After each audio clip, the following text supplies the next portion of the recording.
시간 함께 보실 하나님 말씀은 신명기 34장 1절에서 12절 말씀입니다. 제 성경으로는 구약 318쪽 되겠습니다.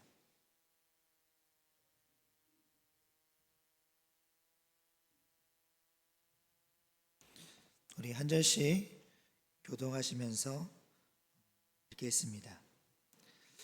모세가 모압 평지에서 느보산에 올라가 여리고 맞은편 비스가 산꼭대기에 이르매 여호와께서 길앗 온 땅을 단까지 보이시고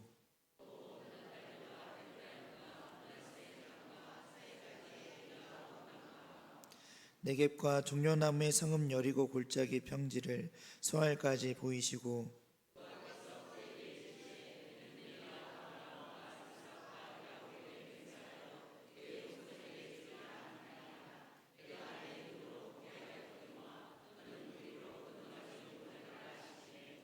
이에 여호와의 종 모세가 여호와의 말씀대로 모압 땅에서 죽어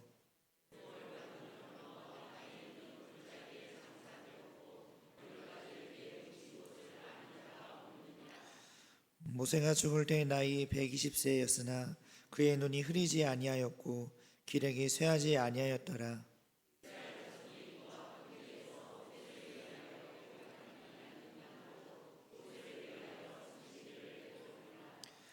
모세가 눈이 아들 여호수아에게 안수하였으므로 그에게 지혜의 영이 충만하니 이스라엘 자손이 여호와께서 모세에게 명령하신 대로 여호와의 말을 순종하였더라.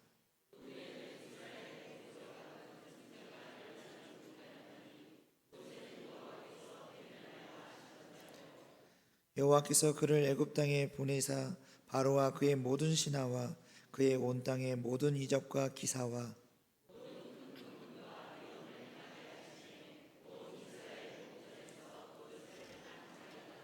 아멘. 오늘 말씀은 하나님의 뜻을 따라 사는 성도라는 제목으로 말씀을 전하고자 합니다. 오늘 신명기의 마지막 장인 이 34장은 출애굽 시대의 지도자 모세가 이제는 죽고 여호수아가 그의 뒤를 이어 지도자를 계승하는 것을 보여주면서 이제는 출애굽 시대가 끝나고 여호수아를 중심으로 한 새로운 시대가 열리게 되었음을 시사해 주고 있습니다. 우리는 이 34장을 통해서 하나님께서 각 시대마다 당신의 종을 세워 당신의 구속사를 끊임없이 이어가시는 모습을 또 한편 확인하게 됩니다. 구속사는 그것이 완성되는 날까지 한순간도 단절됨 없이 영원히 계속되어야 할 것임을 또 우리에게 보여주는 부분이기도 합니다. 그러므로 오늘날까지 하나님의 구속의 역사가 끊어지지 않고 이어지는 것은 바로 하나님의 뜻을 따라 살아가는 바로 하나님의 그의 백성들을 통해 하나님께서 이어가신다는 것을 우리가 보게 됩니다. 그렇다면 예수님께서 재림하시는 그날까지 하나님을 믿는 우리 성도는 어떻게 하나님의 뜻을 따라 살아가야 하는지 오늘 말씀을 통해서 함께 은혜를 나누고자 합니다. 먼저 첫째는 하나님의 뜻이 인간의 한계점이라는 것을 아는 것에서부터 시작이 됩니다. 우리는 1절에서 3절까지의 말씀을 보시면은 여호와께서 그종 모세를 비스가 산꼭대기로 오르게 하시고 이스라엘 자손들이 들어가서 차지하게 될 가나안 땅을 두루 보여주시는 것을 보게 됩니다. 이처럼 하나님께서 모세에게 가나안 땅을 보이신 것은 그 땅에 들어가지 못하는 그 모세를 그나마 위로하시기 위한 것이었음을 우리는 보게 됩니다. 모세는 가나안 땅에 들어가기 위해서 간절히 하나님께 요구하고 요청하였지만 하나님은 그의 소원을 거절하셨고 결국 모세는 하나님의 뜻에 순종할 수밖에 없었습니다. 우리는 여기서 하나님의 뜻이 인간의 바로 한계점이라는 사실을 발견하게 됩니다. 사람이 많은 계획을 세우고 또 이를 추진할지라도 하나님께서 원치 아니하시면은 더 이상 아무것도 할 수가 없습니다. 이에 대해 성경은 이렇게 말씀합니다. 사람이 마음으로 자기의 길을 계획할지라도 그의 걸음을 인도하시는 이는 여호와시니라. 아멘. 우리가 매사에 하나님의 뜻을 살펴야 할 이유가 바로 여기에 있습니다. 우리가 무슨 일을 계획할 때 그것이 사람들의 보기에 어떠한지를 염두에 두기보다는 하나님의 뜻과 일치하는지의 여부를 더욱 중요하게 여겨야 한다는 것입니다. 무엇이든 하나님의 뜻과 일치하기만 한다면은 그것은 반드시 위대한 결실을 거두게 되어 있습니다. 에베소서 5장 16절에 17절 말씀에 무엇라 말씀하고 계십니까? 세월을 아끼라, 때가 악하니라. 그러므로 어리석은 자가 되지 말고 오직 주의 뜻이 무엇인가 이해하라 라고 말씀합니다. 그러므로 성도는 하나님의 뜻이 무엇인지 이해하는 것이 중요하다는 것을 우리에게 일깨워 줍니다. 우리는 종종 하나님보다 사람을 의식하고 하나님의 뜻보다 자신의 계산에 의존하는 잘못을 범하기도 합니다. 하나님의 뜻을 모르거나 혹 알면서도 자기 생각대로 살려고 하는 이들은 하나님이 주신 기회를 마구 허비하는 것과도 같습니다. 바다의 물은 더러 방파제를 넘기도 하지만은 인간의 노력이나 수고로는 하나님께서 정하신 그 한계를 결코 넘어설 수가 없습니다. 영원히 서는 것은 바로 하나님의 뜻뿐이므로 우리가 아무리 원한다 해도 그분이 원치 않으시는 일은 신속히 포기하는 지혜가 우리에게는 필요할 것입니다. 하나님의 뜻은 우리가 철저히 자기를 복종시켜야 할 절대적인 결정입니다. 우리는 주님이 가르쳐주신 기도대로 뜻이 하늘에서 이루어진 것 같이 땅에서도 이루어지리다라는 이 자세를 가지며 우리의 인생을 살아가야 합니다. 즉 하나님을 믿는 성도는 내 뜻을 이 땅에서 이루기 위해 행하는 것이 아니라 하나님의 뜻이 이루어지기 위해서 나의 삶을 살아가야 한다는 것을 우리에게 말씀해 줍니다. 하나님의 뜻을 외면하고 제 고집대로 행하는 사람들은 결국 허탈과 절망에 빠지게 됩니다. 그들은 거기서 어떤 보람이나 기쁨도 거둘 수 없으며 성취감도 맛보지 못합니다. 하나님의 뜻을 행하는 자가 바로 하나님의 약속에 참여하는 자가 됩니다. 하나님의 뜻과 자신의 욕망 사이에서 갈등하게 될 때에 우리는 지체하지 말고 하나님께서 우리에게 주신 말씀을 먼저 기억하고 생각하면서 하나님의 뜻을 따라 결단하시는 우리 성도님들이 되시기를 바랍니다. 둘째로는 매일 매순간 하나님의 뜻을 따라 사는 것입니다. 5절과 6절의 말씀을 보면은 여호와의 종 모세가 죽어 모압 땅에 장사되었다라고 말씀하고 있습니다. 이스라엘 역사뿐만 아니라 인류 역사에서 큰 발자국을 남긴 이 위대한 모세였지만 그도 역시 이 죽음을 피해가지 못했습니다. 하나님께서 정하신 인생의 길이기에 앞서간 다른 사람들과 마찬가지로 그 또한 이 길을 간 것입니다.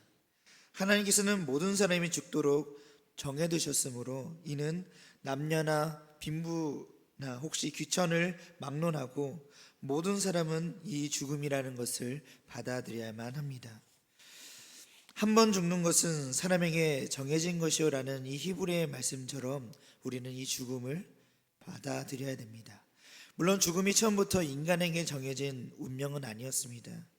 인간은 본래 영생할 수 있는 존재로 창조되었습니다. 그러나 인간은 범죄로 말미암아 이 범죄한 자에게 정해진 죽음을 짊어지게 된 것입니다.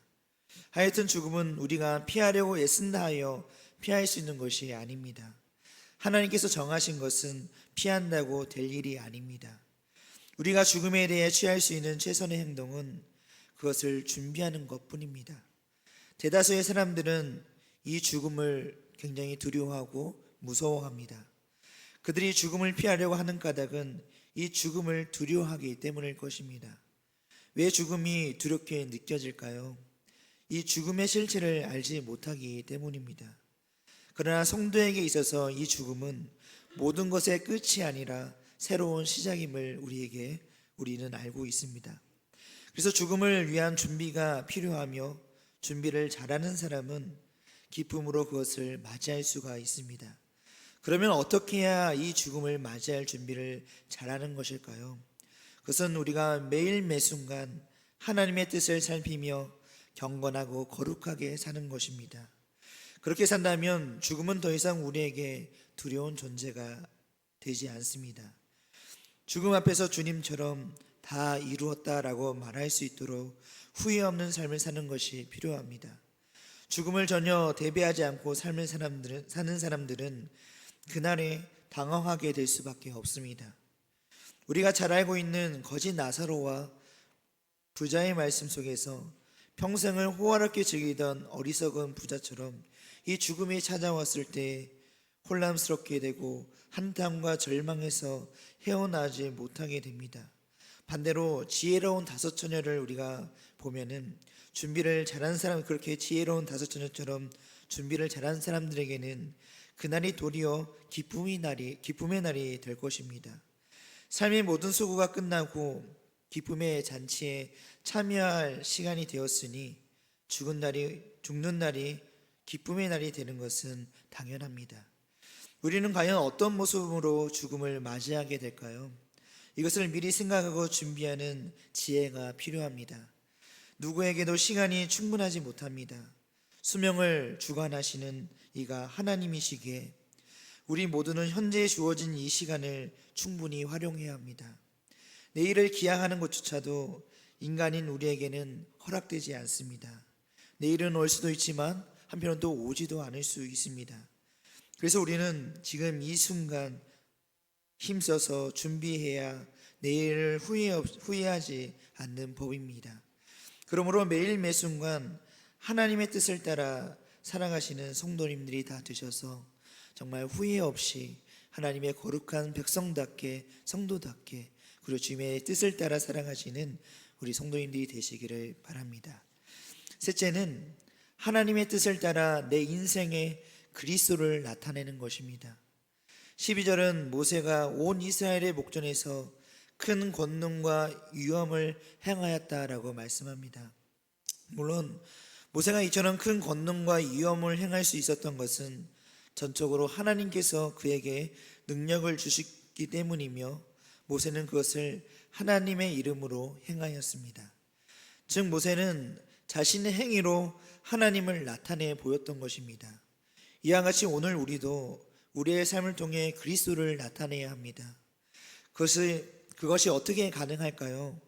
그분을 자기의 인생의 주인으로 모시고 온전히 헌신하며 살아가게 된다면 바로 그것이 주님을 나타내는 인생이라 말할 수 있습니다. 우리는 바울의 고백처럼 갈라디아서 2장 20절의 말씀에 보면 내가 그리스도와 함께 십자가에 못 박혔나니 그런즉 이제는 내가 사는 것이 아니요 오직 내 안에 그리스도께서 사시는 것이라. 이제 내가 육체 가운데 사는 것은 나를 사랑하사 나를 위하여 자기 자신을 버리신 하나님의 아들을 믿는 믿음 안에서 사는 것이라 라고 말씀합니다. 그리스도를 나의 인생 속에 모셔드리는 방법은 바로 하나뿐입니다. 바로 그분을 우리의 인생의 주인으로 모시는 것입니다. 따라서 우리가 그리스도를 나타내고자 한다면 바울처럼 철저히 나를 그분에게 복종시켜야 합니다. 나라는 자리를 이제는 그리스도로 대체시키시고 그분으로 자신의 인생을 온전히 주장하시도록 할 때에 비로소 우리가 그리스도를 나타낼 수가 있습니다. 아무나 바울처럼 내가 그리스도를 본받는 자가 된 것 같이 너희는 나를 본받는 자가 되라라고 말할 수 있는 것이 아닙니다. 철저히 사도 바울은 자기 부인을 통해서 자신을 그리스도께 철저히 굴복시킨 사람이라 이렇게 말할 수가 있었던 것입니다. 우리는 얼마나 자주 그리스도가 아닌 내가 자기 인생의 주인인 것을 발견하는지를 모릅니다. 우리가 그리스도를 나타내지 못하는 근본적인 문제점이 바로 이것입니다. 그분은 우리를 통해서 자신을 이 세상에 나타내기를 원하십니다. 따라서 우리가 그분의 입이 되어야 하고 손과 발이 되어야만 합니다. 그분이 말씀하시려는 것을 우리가 우리의 입술을 통해서 말해야 합니다.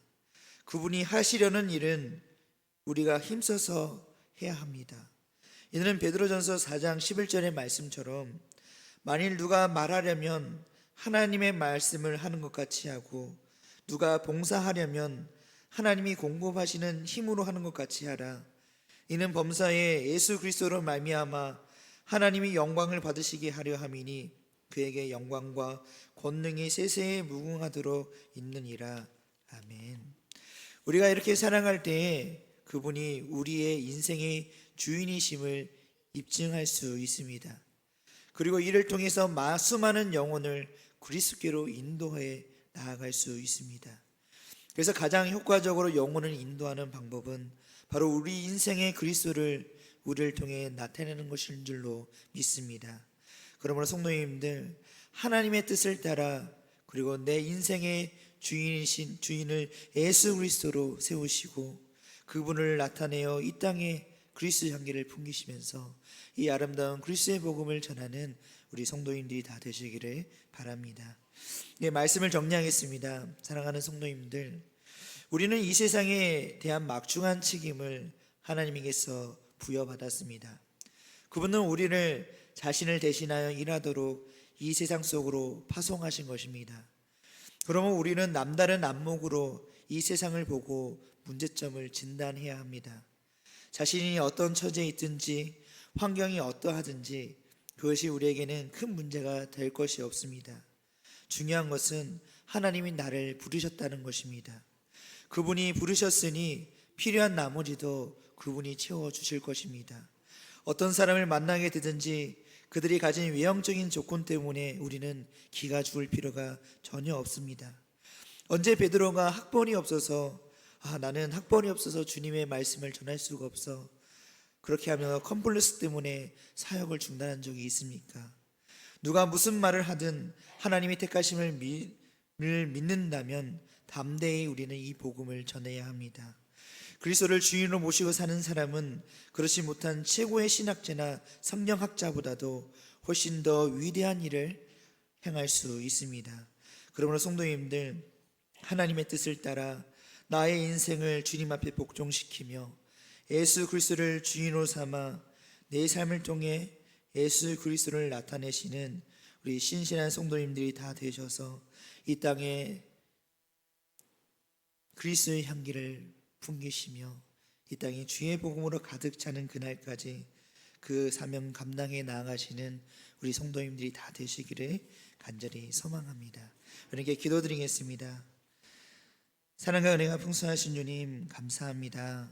주님, 주님의 그 말씀 따라, 주님의 뜻 따라 살아가는 것이 우리의 인생에 얼마나 행복하고 귀한 것인지를 깨닫게 하여 주시옵소서. 그리하여서 주님의 뜻을 따라 살아갈 때 주님께서 우리와 함께 하심으로 이 세상을 담대히 이겨 나아가며 주의 복음을 이 땅에 전하며 주의 사명 감당해 나아가는 우리 모두가 되게 하여 주시옵소서. 주님께서 우리의 그 충성된 모습을 통하여 잘하였다 칭찬받는 우리 모두가 되기를 간절히 소망하오며 사랑이 많으신 예수님의 이름으로 기도드립니다. 아멘. 우리 강고